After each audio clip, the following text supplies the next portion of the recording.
سعودی حکومت کا محدود پیمانے پر حج کروانے کا اعلان، غیر ملکی حجاج کی میزبانی سے معذرت۔ وزارت حج کے مطابق سعودی عرب میں موجود مختلف ممالک کے مسلمان حج میں شریک ہو سکیں گے۔ کورونا کے باعث اس سال فریضہ حج کے لیے تعداد محدود رکھنے کا فیصلہ کیا۔ دیگر ممالک سے لوگوں کی سعودی عرب آمد پر پابندی ہوگی۔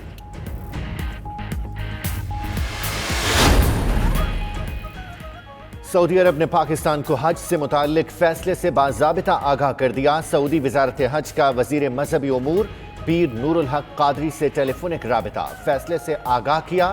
ادھر ترجمان وزارت مذہبی امور کے مطابق صورتحال سے متعلق ہنگامی اجلاس طلب، عازمین کو رقوم کی واپسی کا طریقہ کار طے کیا جائے گا۔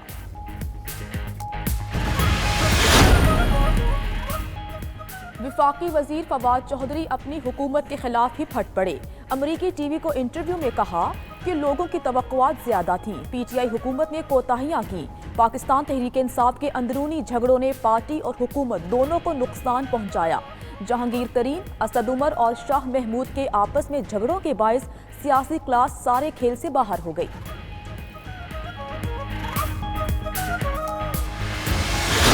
دم ایک پینک سی ہو گئی، سب نے فیصلہ کیا جی وبا پھیل رہی ہے۔ وہ شکر ہے میری بات سن لی اس کے بعد، حالانکہ میرے اوپر بڑی تنقید ہوئی کہ جی دیکھیں ہندوستان میں اس نے نریندر مودی نے کر دیا لاک ڈاؤن، اس نے وہ لاک ڈاؤن کیا جو لوگ میرے سے توقع کر رہے تھے میں کروں۔ اللہ کا شکر ہے میں نے پریشر ریزسٹ کیا اور نہیں کیا وہ۔ آج ہندوستان کے اندر جو غربت پھیلی ہے کوئی اندازہ ہی نہیں لگا سکتا کہ کتنے لوگوں کا کیا حال بنا ہے۔ صوبے پوچھ لیتے تو کبھی ایسا لاک ڈاؤن نہ ہونے دیتے۔ وزیر اعظم کہتے ہیں مودی نے وہ لاک ڈاؤن کیا جس کی لوگ پاکستان میں توقع کر رہے تھے۔ پاکستان میں صورتحال دیکھ کر ریلیف فنڈ شروع کیا۔ عمران خان کی زیر صدارت کورونا کی صورتحال پر اجلاس بھی ہوا۔ ٹیسٹنگ کی صلاحیت بڑھانے پر اظہار اطمینان۔ بریفنگ میں بتایا گیا کہ اسمارٹ لاک ڈاؤن سے کورونا کے پھیلاؤ کی شرح کم ہو رہی ہے۔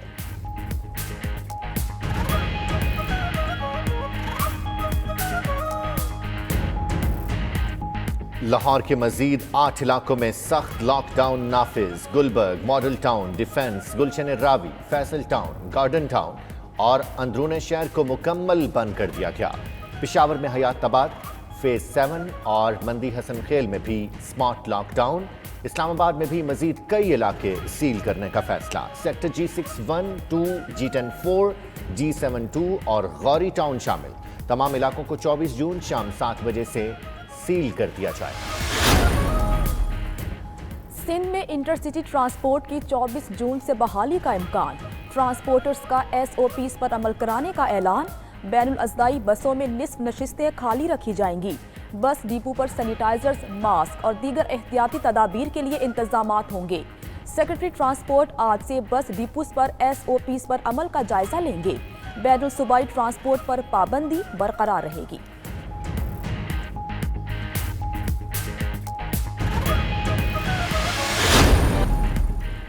سیکرٹری داخلہ میجر ریٹائرڈ اعظم سلیمان نے قبل از وقت ریٹائرمنٹ لے لی۔ وزیر اعظم نے سیکرٹری داخلہ کی ریٹائرمنٹ کی منظوری دے دی۔ میجر ریٹائرڈ اعظم سلیمان 30 جون کو اپنے عہدے سے سب کو دوش ہو جائیں گے۔ اسٹیبلشمنٹ ڈویژن نے باضابطہ مراسلہ جاری کر دیا۔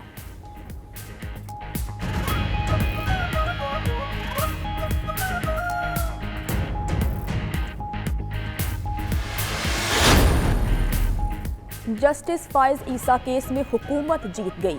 اصل جیت احتساب کی ہوئی۔ سابق وزیر قانون فروغ نسیم کا کہنا ہے کہ سپریم کورٹ نے اپنے جج پر احتساب نافذ العمل کر دیا۔ عمومی طور پر تفصیلی فیصلہ مختصر فیصلے سے مختلف نہیں ہوتا۔ نواز شریف کے پاناما کیس اور فائز عیسیٰ کیس میں مماثلت ہے۔ 2004 اور 2013 میں جب یہ جائیدادیں بنائی گئیں اس وقت فائز عیسیٰ کی فیملی کا کوئی ذریعہ آمدن نہیں تھا۔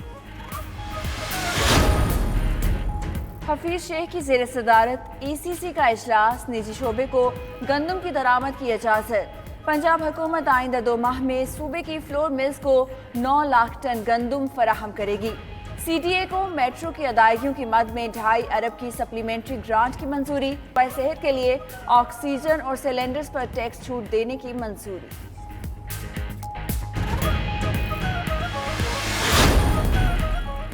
کراچی والوں کے لیے بری خبر کہ الیکٹرک نے مزید لوڈ شیڈنگ کا عندیہ دے دیا۔ ترجمان کے الیکٹرک کے مطابق گیس اور فرنس آئل کی فراہمی میں کمی سے پیداواری صلاحیت متاثر ہوئی۔ لوڈ شیڈنگ کا دورانیہ بڑھ سکتا ہے۔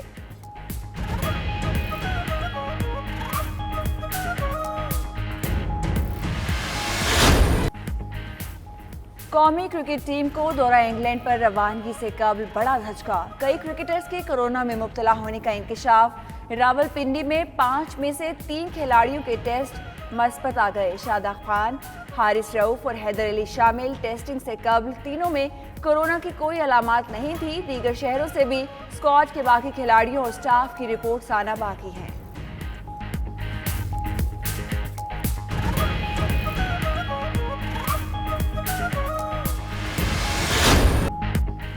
اور اٹلی میں تیرتی کشتیوں پر انوکھا میوزک شو، موسیقاروں نے پانی کی لہروں پر جھولتے ہوئے خوبصورت دھنیں بکھیری، کنارے پر کھڑے شہری موسیقی سے لطف اٹھاتے رہے۔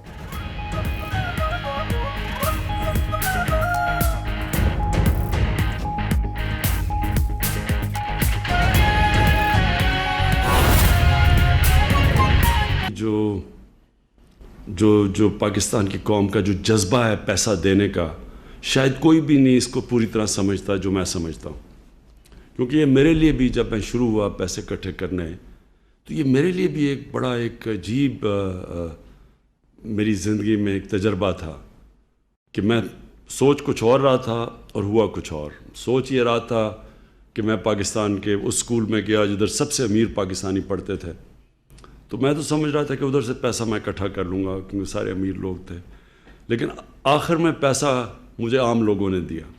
وہ لوگ جو بھی آپ نے بات کی خورشید نے، کہ جو چھوٹی ڈونیشن یہ جو ہمارا 4.5 ارب روپیہ پرائم منسٹر ریلیف فنڈ میں ہے، اس میں 50% چھوٹی ڈونیشنز ہیں، تو عام لوگوں نے ڈونیٹ کیا۔ تو یہ ایک ہمارے ملک کی بہت بڑی طاقت ہے جو ہم ریئلائز نہیں کرتے۔ ہمارے ملک کے جو لوگ ہیں ان میں بہت بڑا جذبہ ہے خیرات دینے کا، اور یہ اس لیے ہے کہ یہ اللہ میں مانتے ہیں اور آخرت میں مانتے ہیں، کیونکہ مجھے شروع میں نہیں سمجھ تھی کہ میں سوچتا تھا پیسے والے لوگ تو پیسے نہیں دے رہے، تو عام آدمی پیسے دے رہا ہے جس کے پاس ہے ہی کچھ نہیں اور کم ہے۔ تو پھر میں نے ریئلائز کیا کہ یہ ہماری قوم کا جو اللہ سے کنیکشن اور آخرت سے ہے، اس کی وجہ سے لوگ پیسہ دیتے ہیں۔ تو جو مجھے سب سے زیادہ پیسہ، اور میں 30 سال میں کسی نے اتنا پیسہ پاکستان میں اکٹھا نہیں کیا جو میں نے کیا، تو جو ہمیشہ میں نے دیکھا سب سے زیادہ پیسہ وہ لوگ دیتے ہیں جن میں اللہ میں ایمان اور آخرت میں ایمان ہے، اور یہ میرے لیے آہستہ آہستہ میں نے ڈسکور کیا۔ جب پاکستانی قوم کا کبھی بھی کوئی چیلنج آیا، ایک تو میں نے جب لوگوں کے پاس کیا کہ کوئی کینسر ہاسپٹل ہی ہمارے ملک میں، کینسر کا مریض اتنا مہنگا علاج افورڈ کر ہی نہیں سکتا عام آدمی، تو اس کے لیے ایک ایسا ہاسپٹل چاہیے کہ پیسے والے لوگ بھی باہر نہ جائیں، اور جو یہاں ہیں ان کو بھی، بیچارے غریب لوگوں کو جو افورڈ نہیں کر سکتے، ان کا مفت علاج ہو۔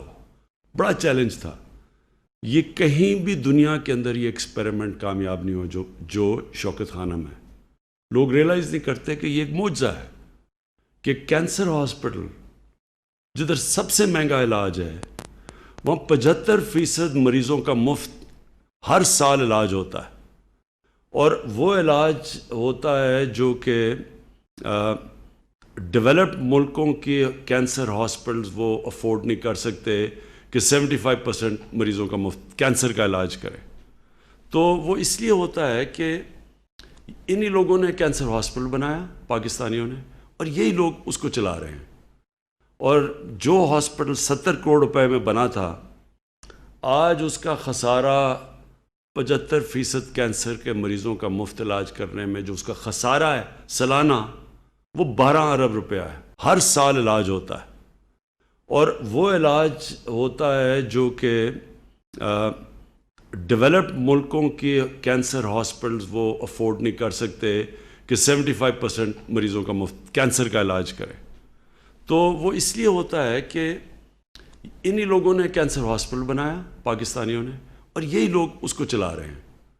اور جو ہاسپٹل 70 کروڑ روپے میں بنا تھا، آج اس کا خسارہ 75% کینسر کے مریضوں کا مفت علاج کرنے میں جو اس کا خسارہ ہے سالانہ وہ 12 ارب روپیہ ہے.